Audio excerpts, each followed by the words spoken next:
Ayah tiri Alvaro bohongi polisi sebelum akhiri hidup di ruang konseling, 2 anggota diperiksa Propam.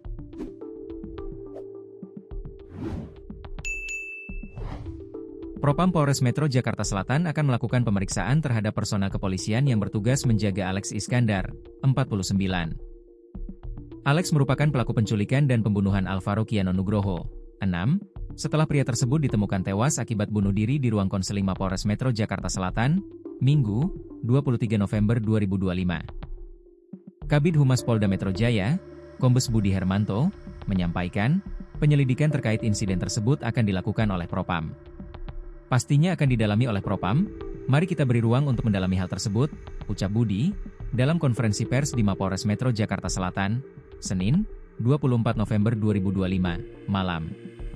Di sisi lain, Kasih Propam Polres Metro Jakarta Selatan mengungkapkan, pihaknya telah memeriksa 2 personel yang bertugas saat kejadian tersebut.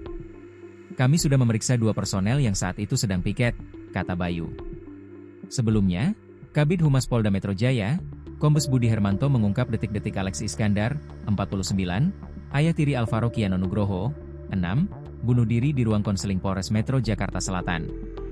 Menurut Budi, Alex ditempatkan di ruang konseling karena statusnya telah ditetapkan sebagai tersangka. Adapun Alex sebelumnya menjalani proses pemeriksaan hingga Minggu, 23 November 2025, dini hari. Pada saat tempo waktu proses pemeriksaan itu sampai dengan Minggu dini hari, jadi yang bersangkutan dititipkan di ruangan konseling. Kami luruskan kepada rekan-rekan media, tersangka mengakhiri hidupnya dengan cara gantung diri di ruangan konseling, ujar Budi, dalam konferensi pers di Mapolres Metro Jakarta Selatan, Senin, 24 November 2025. Selain itu, pemeriksaan tersebut diperlukan untuk memastikan apakah Alex memiliki penyakit bawaan atau penyakit menular sehingga belum dapat ditempatkan bersama tahanan lain. Pada Minggu pagi sekira pukul 6 WIB, tersangka meminta izin untuk ke toilet.